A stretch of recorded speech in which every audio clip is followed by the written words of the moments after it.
بسم اللہ الرحمن الرحیم۔ سید ابو الاعلیٰ مودودی رحمۃ اللہ علیہ کی کتاب خطبات سے آج ہم جس خطبے کا مطالعہ کرنے جا رہے ہیں اس کا عنوان ہے مسلمان کسے کہتے ہیں۔ تو آئیے اس کا آغاز کرتے ہیں۔ برادران اسلام، آج میں آپ کے سامنے مسلمان کی صفات بیان کروں گا، یعنی یہ بتاؤں گا کہ مسلمان ہونے کے لیے کم سے کم شرطیں کیا ہیں، آدمی کو کم از کم کیا ہونا چاہیے کہ وہ مسلمان کہلائے جانے کے قابل ہو۔ اس بات کو سمجھنے کے لیے سب سے پہلے آپ کو یہ جاننا چاہیے کہ کفر کیا ہے اور اسلام کیا ہے۔ کفر یہ ہے کہ آدمی خدا کی فرما برداری سے انکار کر دے، اور اسلام یہ ہے کہ آدمی صرف خدا کا فرما بردار ہو اور ہر ایسے طریقے یا قانون یا حکم کو ماننے سے انکار کر دے جو خدا کی بھیجی ہوئی ہدایت کے خلاف ہو۔ اسلام اور کفر کا یہ فرق قرآن مجید میں صاف صاف بیان کر دیا گیا ہے۔ چنانچہ ارشاد باری تعالیٰ ہے، یعنی جو شخص خدا کی اتاری ہوئی ہدایت کے مطابق فیصلہ نہ کرے، ایسے ہی لوگ دراصل کافر ہیں۔ فیصلہ کرنے سے یہ مراد نہیں ہے کہ عدالت میں جو مقدمہ ہو جائے بس اسی کا فیصلہ خدا کی کتاب کے مطابق ہو، بلکہ دراصل اس سے مراد وہ فیصلہ ہے جو ہر شخص اپنی زندگی میں ہر وقت کیا کرتا ہے۔ ہر موقع پر تمہارے سامنے یہ سوال آتا ہے کہ فلاں کام کیسے کیا جائے، یا فلاں کام کیا جائے یا نہ کیا جائے، فلاں بات اس طرح کی جائے یا اس طرح کی جائے، فلاں معاملہ میں یہ طریقہ اختیار کیا جائے یا وہ طریقہ اختیار کیا جائے۔ تمام ایسے موقعوں پر ایک طریقہ خدا کی کتاب اور اس کے رسول صلی اللہ علیہ وآلہ وسلم کی سنت بتاتی ہے، اور دوسرا طریقہ انسان کے اپنے نفس کی خواہشات یا باپ دادا کی رسمیں یا انسانوں کے بنائے ہوئے قانون بتاتے ہیں۔ اب جو شخص خدا کے بتائے ہوئے طریقے کو چھوڑ کر کسی دوسرے طریقے کے مطابق کام کرنے کا فیصلہ کرتا ہے، وہ دراصل کفر کا طریقہ اختیار کرتا ہے۔ اگر اس نے اپنی ساری زندگی ہی کے لیے یہی ڈھنگ اختیار کیا ہے تو وہ پورا کافر ہے، اور اگر وہ بعض معاملات میں تو خدا کی ہدایت کو مانتا ہو اور بعض میں اپنے نفس کی خواہشات کو یا رسم و رواج کو یا انسانوں کے قانون کو خدا کے قانون پر ترجیح دیتا ہو، تو جس قدر بھی وہ خدا کے قانون سے بغاوت کرتا ہے اسی قدر کفر میں مبتلا ہے۔ کوئی آدھا کافر ہے، کوئی چوتھائی کافر ہے، کسی میں 10واں حصہ کفر ہے اور کسی میں 20واں حصہ۔ غرض جتنی خدا کے قانون سے بغاوت ہے اتنا ہی کفر بھی ہے۔ اسلام اس کے سوا کچھ نہیں ہے کہ آدمی صرف خدا کا بندہ ہو، نفس کا بندہ، نہ باپ دادا کا بندہ، نہ خاندان اور قبیلہ کا بندہ، نہ مولوی صاحب اور پیر صاحب کا بندہ، نہ ذمہ دار صاحب اور تحصیلدار صاحب اور مجسٹریٹ صاحب کا بندہ، نہ خدا کے سوا کسی اور صاحب کا بندہ۔ قرآن مجید میں ارشاد ہے، یعنی اے نبی کہو کہ اے اہل کتاب، آؤ ایک ایسی بات کی طرف جو ہمارے اور تمہارے درمیان یکساں ہے، یعنی جو تمہارے نبی بھی تمہیں بتا گئے ہیں، اور خدا کا نبی ہونے کی حیثیت سے میں بھی وہی بات کہتا ہوں، یہ کہ ہم اللہ کے سوا کسی کی بندگی نہ کریں اور خدائی میں کسی کو اس کا شریک نہ بنائیں، اور ہم میں سے کوئی کسی کو اللہ کے بجائے اپنا مالک اور اپنا آقا نہ بنائے۔ پھر اگر وہ ان باتوں کو ماننے سے منہ موڑیں تو کہہ دو کہ گواہ رہو ہم تو مسلمان ہیں، یعنی ہم ان تینوں باتوں کو مانتے ہیں۔ یعنی کیا وہ خدا کی اطاعت کے سوا کسی اور کی اطاعت چاہتے ہیں؟ حالانکہ خدا وہ ہے کہ زمین اور آسمان کی ہر چیز چاروں ناچار اسی کی اطاعت کر رہی ہے اور سب کو اسی کی طرف پلٹنا ہے۔ ان دونوں آیتوں میں ایک ہی بات بیان کی گئی ہے، یعنی یہ کہ اصلی دین خدا کی اطاعت اور فرما برداری ہے۔ خدا کی عبادت کے معنی یہ نہیں کہ بس 5 وقت اس کے آگے سجدہ کر لو، بلکہ اس کی عبادت کے معنی یہ ہیں کہ رات دن میں ہر وقت اس کے احکام کی اطاعت کرو، جس چیز سے اس نے منع کیا ہے اس سے رک جاؤ، جس چیز کا اس نے حکم دیا ہے اس پر عمل کرو۔ ہر معاملے میں یہ دیکھو کہ خدا کا حکم کیا ہے، یہ نہ دیکھو کہ تمہارا اپنا دل کیا کہتا ہے، تمہاری عقل کیا کہتی ہے، باپ دادا کیا کر گئے ہیں، خاندان اور برادری کی مرضی کیا ہے، جناب مولوی صاحب قبلہ اور جناب پیر صاحب قبلہ کیا فرماتے ہیں، اور فلاں صاحب کا کیا حکم ہے اور فلاں صاحب کی کیا مرضی ہے۔ اگر تم نے خدا کے حکم کو چھوڑ کر کسی کی بات بھی مانی تو خدائی میں اس کو شریک کیا، اس کو وہ درجہ دیا جو صرف خدا کا درجہ ہے، حکم دینے والا تو صرف خدا ہے۔ بندگی کے لائق تو صرف وہ ہے جس نے تمہیں پیدا کیا اور جس کے بلبوتے پر تم زندہ ہو۔ زمین اور آسمان کی ہر چیز اسی کی اطاعت کر رہی ہے۔ کوئی پتھر کسی پتھر کی اطاعت نہیں کرتا، کوئی درخت کسی درخت کی اطاعت نہیں کرتا، کوئی جانور کسی جانور کی اطاعت نہیں کرتا۔ پھر کیا تم جانوروں اور درختوں اور پتھروں سے بھی گئے گزرے ہو کہ وہ تو صرف خدا کی اطاعت کریں اور تم خدا کو چھوڑ کر انسانوں کی اطاعت کرو؟ یہ ہے وہ بات جو قرآن کی ان دونوں آیتوں میں بیان کی گئی ہے۔ اب میں آپ کو بتانا چاہتا ہوں کہ کفر اور گمراہی دراصل نکلتی کہاں سے ہے۔ قرآن مجید ہم کو بتاتا ہے کہ اس کم بخت بلا کے آنے کے 3 راستے ہیں۔ پہلا راستہ انسان کے اپنے نفس کی خواہشات ہیں، یعنی اس سے بڑھ کر گمراہ کون ہوگا جس نے خدا کی ہدایت کے بجائے اپنے نفس کی خواہش کی پیروی کی۔ ایسے ظالم لوگوں کو خدا ہدایت نہیں دیتا۔ مطلب یہ ہے کہ سب سے بڑھ کر انسان کو گمراہ کرنے والی چیز انسان کے اپنے نفس کی خواہشات ہیں۔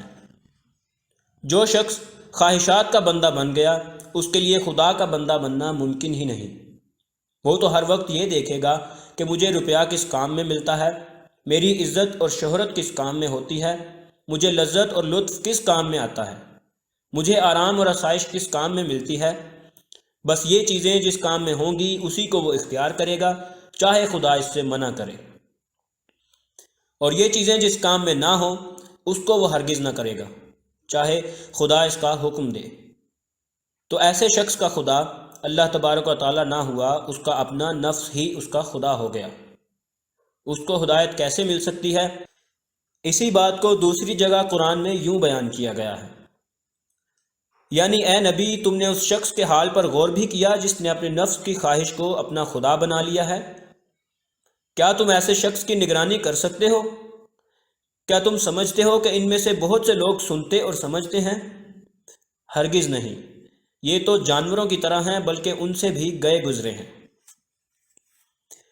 نفس کے بندے کا جانوروں سے بدتر ہونا ایسی بات ہے جس میں کسی شک کی گنجائش ہی نہیں ہے۔ کوئی جانور آپ کو ایسا نہ ملے گا جو خدا کی مقرر کی ہوئی حد سے آگے بڑھتا ہو۔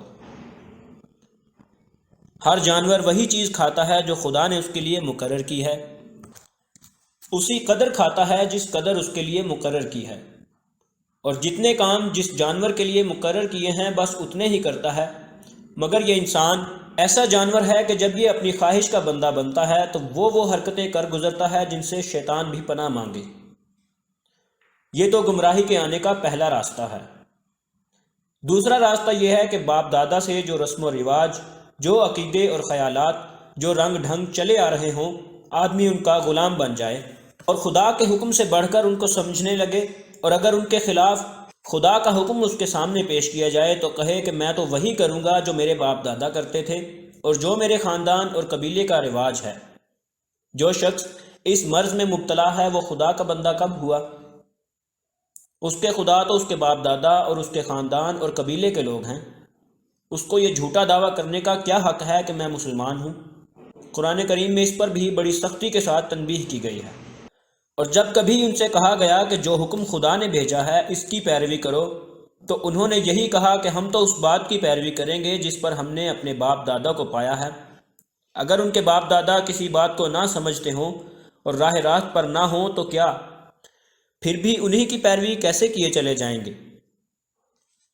اور دوسری جگہ ارشاد فرمایا، اور جب ان سے کہا گیا کہ آؤ اس فرمان کی طرف جو خدا نے نازل کیا ہے اور آؤ رسول کے طریقہ کی طرف، تو انہوں نے کہا کہ ہمارے لیے تو بس وہی طریقہ کافی ہے جس پر ہم نے اپنے باپ دادا کو پایا ہے۔ کیا یہ باپ دادا ہی کی پیروی کیے چلے جائیں گے چاہے ان کو کسی بات کا علم نہ ہو اور وہ سیدھے راستے پر نہ ہو؟ اے ایمان لانے والو، تم کو تو اپنی فکر ہونی چاہیے۔ اگر تم سیدھے راستے پر لگ جاؤ تو کسی دوسرے کی گمراہی سے تمہیں کوئی نقصان نہ ہوگا۔ پھر آخر کار تم سب کو خدا کی طرف واپس جانا ہے۔ اس وقت خدا تم کو تمہارے اعمال کا نیک و بد سب کچھ بتا دے گا جو تم کرتے رہے ہو۔ یہ ایسی گمراہی ہے جس میں تقریباً ہر زمانے کے جاہل لوگ مبتلا رہے ہیں، اور ہمیشہ خدا کے رسولوں کی ہدایت کو ماننے سے یہی چیز انسان کو روکتی رہی ہے۔ حضرت موسیٰ نے جب لوگوں کو خدا کی شریعت کی طرف بلایا تھا، اس پر لوگوں نے یہی کہا تھا، کیا تو اس لیے آیا ہے کہ ہمیں اس راستہ سے ہٹا دے جس پر ہم نے اپنے باپ دادا کو پایا ہے؟ حضرت ابراہیم علیہ السلام نے جب اپنے قبیلے والوں کو شرک سے روکا تو انہوں نے بھی یہی کہا تھا کہ ہم نے اپنے باپ دادا کو انہی خداؤں کی بندگی کرتے ہوئے پایا ہے۔ غرض اسی طرح ہر نبی کے مقابلے میں لوگوں نے یہی حجت پیش کی کہ جو تم بات کرتے ہو یہ ہمارے باپ دادا کے طریقہ کے خلاف ہے، اس لیے ہم اسے نہیں مانتے۔ چنانچہ قرآن پاک میں ارشاد ہے، یعنی ایسا ہی ہوتا رہا ہے کہ جب کبھی ہم نے کسی بستی میں کسی ڈرانے والے یعنی پیغمبر کو بھیجا تو اس بستی کے کھاتے پیتے لوگوں نے یہی کہا کہ ہم نے اپنے باپ دادا کو ایک طریقہ بتایا ہے اور ہم انہی کے قدم بقدم چل رہے ہیں۔ پیغمبر نے ان سے کہا، اگر میں اس سے بہتر بات بتاؤں جس پر تم اپنے باپ دادا کو پاتے ہو تو کیا پھر بھی تم باپ دادا ہی کی پیروی کیے چلے جاؤ گے؟ انہوں نے جواب دیا کہ ہم اس بات کو نہیں مانتے جو تم لے کر آئے ہو۔ پس جب انہوں نے یہ جواب دیا تو ہم نے بھی ان کو خوب سزا دی، اور اب دیکھ لو کہ ہمارے احکام کو جھٹلانے والوں کا کیا انجام ہوا ہے۔ یہ سب کچھ بیان کرنے کے بعد اللہ تعالیٰ فرماتا ہے کہ یا تو باپ دادا ہی کی پیروی کر لو یا پھر ہمارے ہی حکم کی پیروی کرو۔ یہ دونوں باتیں ایک ساتھ نہیں ہو سکتی۔ مسلمان ہونا چاہتے ہو تو سب کو چھوڑ کر صرف اس بات کو مانو جو ہم نے بتائی ہے۔ یعنی جب ان سے کہا گیا کہ اس حکم کی پیروی کرو جو خدا نے نازل کیا ہے تو انہوں نے کہا، نہیں، ہم تو اس بات کی پیروی کریں گے جس پر ہم نے اپنے باپ دادا کو پایا ہے، چاہے شیطان ان کو عذاب جہنم کی طرف کیوں نہ بلا رہا ہو۔ جو کوئی اپنے آپ کو بالکل خدا کے سپرد کر دے اور نیکوکار ہو، اس نے تو مضبوط رسی تھام لی، اور آخر کار تمام معاملات کا انجام خدا کے حوالے ہے۔ تو اے نبی، تم کو اس کے انکار سے رنجیدہ ہونے کی ضرورت نہیں، وہ سب ہماری طرف واپس آنے والے ہیں، پھر ہم انہیں بتا دیں گے کہ انہوں نے کیا کچھ کیا ہے۔ یہ گمراہی کے آنے کا دوسرا راستہ تھا۔ تیسرا راستہ قرآن نے یہ بتایا ہے کہ انسان جب خدا کے حکم کو چھوڑ کر دوسرے لوگوں کے حکم ماننے لگتا ہے اور یہ خیال کرتا ہے کہ فلاں شخص بڑا آدمی ہے اور اس کی بات پکی ہوگی، یا فلاں شخص کے ہاتھ میں میری روٹی ہے اس لیے اس کی بات ماننی چاہیے، یا فلاں شخص بڑا صاحب اقتدار ہے اس لیے اس کی فرما برداری کرنی چاہیے، یا فلاں صاحب اپنی بد دعا سے مجھے تباہ کر دیں گے یا اپنی مہربانی سے جنت میں لے جائیں گے، اس لیے جو وہ کہیں وہی صحیح ہے، یا فلاں قوم بڑی ترقی کر رہی ہے اس کے طریقہ اختیار کرنے چاہیے، تو ایسے شخص پر خدا کی ہدایت کا راستہ بند ہو جاتا ہے۔ ایسے لوگوں کے لیے قرآن کریم میں ارشاد ہوتا ہے، اگر تو نے ان بہت سے لوگوں کی اطاعت کی جو زمین میں رہتے ہیں تو وہ تجھ کو خدا کے راستے سے بھٹکا دیں گے۔ یعنی آدمی سیدھے راستے پر اسی وقت ہو سکتا ہے جب اس کا ایک خدا ہو، سینکڑوں ہزاروں خدا جس نے بنا لیے ہوں، اور جو کبھی اس خدا کے کہے پر اور کبھی اس خدا کے کہے پر چلتا ہو، وہ راستہ کہاں پا سکتا ہے؟ اب آپ کو معلوم ہو گیا ہوگا کہ گمراہی کے 3 بڑے بڑے سبب ہیں۔ ایک، نفس کی بندگی، دوسرے باپ دادا اور خاندان اور قبیلے کے رواجوں کی بندگی، تیسرے عام طور پر دنیا کے لوگوں کی بندگی جس میں دولت مند لوگ اور حکام وقت اور بناوٹی پیشوا اور گمراہ قومیں سبھی شامل ہیں۔ یہ 3 بڑے بڑے بت ہیں جو خدائی کے دعوے دار بنے ہوئے ہیں۔ جو شخص مسلمان بننا چاہتا ہو اس کو سب سے پہلے ان تینوں بتوں کو توڑنا چاہیے، پھر وہ حقیقت میں مسلمان ہو جائے گا، ورنہ جس نے یہ تینوں بت اپنے دل میں بٹھا کر رکھے ہوں اس کا بندہ خدا ہونا مشکل ہے۔ وہ دن میں 50 وقت کی نمازیں پڑھ کر اور دکھاوے کے روزے رکھ کر اور مسلمانوں کی سی شکل بنا کر انسانوں کو تو دھوکہ دے سکتا ہے، خود اپنے نفس کو بھی دھوکہ دے سکتا ہے کہ میں پکا مسلمان ہوں، مگر خدا کو دھوکہ نہیں دے سکتا۔ بھائیو، آج میں نے آپ کے سامنے جن 3 بتوں کا ذکر کیا ہے ان کی بندگی اصلی شرک ہے۔ آپ نے پتھر کے بت توڑ دیے، اینٹ اور چونے سے بنے ہوئے بت توڑ دیے، مگر سینوں میں جو بت خانے بنے ہوئے ہیں ان کی طرف کم توجہ کی۔ سب سے زیادہ ضروری بلکہ مسلمان ہونے کے لیے اولین شرط ان بتوں کو توڑنا ہے۔ اگرچہ میرا خطاب تمام مسلمانوں سے ہے اور مجھے یقین ہے کہ ساری دنیا اور تمام ہندوستان میں مسلمان جس قدر نقصان اٹھا رہے ہیں وہ انہی 3 بتوں کی پوجا کا نتیجہ ہے، مگر چونکہ اس وقت میرے سامنے میرے پنجابی بھائی ہیں، اس لیے خاص طور پر ان سے کہتا ہوں کہ آپ کی تباہی اور آپ کی ذلت اور مصیبت کی جڑ یہ 3 چیزیں ہیں جو آپ نے ابھی مجھ سے سنی ہیں۔ آپ اس پنجاب کی سرزمین میں 1.5 کروڑ سے زیادہ ہیں۔ اس صوبہ کی آبادی میں آدھے سے زیادہ آپ ہیں اور آدھے سے کم دوسری قومیں ہیں، مگر اتنی بڑی قوم ہونے کے باوجود یہاں آپ کا کوئی وزن نہیں۔ بعض نہایت قلیل التعداد قوموں کا وزن آپ سے بڑھ کر ہے۔ اس کی وجہ پر بھی آپ نے کبھی غور کیا؟ اس کی وجہ صرف یہ ہے کہ آپ نفس کی بندگی، خاندانی رواجوں کی بندگی اور خدا کے سوا دوسرے انسانوں کی بندگی کرتے ہیں۔ اس بات نے آپ کی طاقت کو اندر سے کھوکھلا کر دیا ہے۔ آپ میں راجپوت ہیں، گکھڑ ہیں، مغل ہیں، جاٹ ہیں اور بہت سی قومیں ہیں۔ اسلام نے ان سب قوموں کو ایک قوم، ایک دوسرے کا بھائی، ایک پختہ دیوار بننے کے لیے کہا تھا جس کی اینٹ سے اینٹ جڑی ہو، مگر آپ اب بھی وہی پرانے ہندوانہ خیالات لیے ہوئے بیٹھے ہیں۔ جس طرح ہندوؤں میں الگ الگ گوترے ہیں، اسی طرح آپ میں بھی اب تک الگ الگ قبیلے ہیں۔ آپس میں مسلمانوں کی طرح شادی بیاہ نہیں، ایک دوسرے سے برادری اور بھائی چارہ نہیں۔ زبان سے آپ ایک دوسرے کو مسلمان بھائی کہتے ہیں، مگر حقیقت میں آپ کے درمیان وہی سب امتیازات ہیں جو اسلام سے پہلے تھے۔ ان امتیازات نے آپ کو ایک مضبوط دیوار نہیں بننے دیا۔ آپ کی ایک ایک اینٹ الگ ہے۔ آپ نہ مل کر اٹھ سکتے ہیں اور نہ مل کر کسی مصیبت کا مقابلہ کر سکتے ہیں۔ اگر اسلام کی تعلیمات کے مطابق آپ سے کہا جائے کہ توڑو ان امتیازات کو اور آپس میں پھر ایک ہو جاؤ، تو آپ کیا کہیں گے؟ بس وہی ایک بات، یعنی ہمارے باپ دادا سے جو رواج چلے آ رہے ہیں ان کو ہم نہیں توڑ سکتے۔ اس کا جواب خدا کی طرف سے کیا ملتا ہے؟ بس یہی کہ تم نہ توڑو ان رواجوں کو، نہ چھوڑو ہندوانہ رسموں کی تقلید کو۔ ہم بھی تم کو ٹکڑے ٹکڑے کر دیں گے اور تمہاری کثرت تعداد کے باوجود تم کو ذلیل و خوار کر کے دکھائیں گے۔ اللہ نے آپ کو حکم دیا تھا کہ تمہاری وراثت میں لڑکے اور لڑکیاں سب شریک ہیں۔ آپ اس کا کیا جواب دیتے ہیں؟ یہ کہ ہمارے باپ دادا کے قانون میں لڑکے اور لڑکیاں شریک نہیں ہیں، اور یہ کہ ہم خدا کے قانون کے بجائے باپ دادا کا قانون مانتے ہیں۔ خدارا مجھے بتائیے، کیا اسلام اسی کا نام ہے؟ آپ سے کہا جاتا ہے کہ اس خاندانی قانون کو توڑیے۔ آپ میں سے ہر شخص کہتا ہے کہ جب سب توڑیں گے تو میں بھی توڑ دوں گا، ورنہ اگر دوسروں نے لڑکی کو حصہ نہ دیا اور میں نے دے دیا تو میرے گھر کی دولت دوسروں کے پاس چلی جائے گی، مگر دوسرے کے گھر کی دولت میرے گھر میں نہ آئے گی۔ غور کیجئے کہ اس جواب کے کیا معنی ہیں۔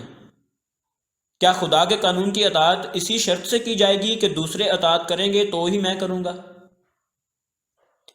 کل آپ کہیں گے کہ دوسرے زنا کریں گے تو میں بھی کروں گا، دوسرے چوری کریں گے تو میں بھی کروں گا، غرض جب تک سب گناہ نہ چھوڑیں گے میں بھی اس وقت تک سب گناہ کرتا رہوں گا۔ بات یہ ہے کہ اس معاملہ میں تینوں بتوں کی پرستش ہو رہی ہے۔ نفس کی بندگی بھی ہے، باپ دادا کی بندگی بھی، مشرک قوموں کی بندگی بھی، اور تینوں کے ساتھ اسلام کا دعویٰ بھی ہے۔ یہ صرف 2 مثالیں ہیں، ورنہ آنکھیں کھول کر دیکھا جائے تو بے شمار اسی قسم کے امراض آپ کے اندر پھیلے ہوئے نظر آئیں گے، اور ان سب میں آپ یہی دیکھیں گے کہیں ایک بت کی پرستش ہے اور کہیں 2 بتوں کی اور کہیں تینوں بتوں کی۔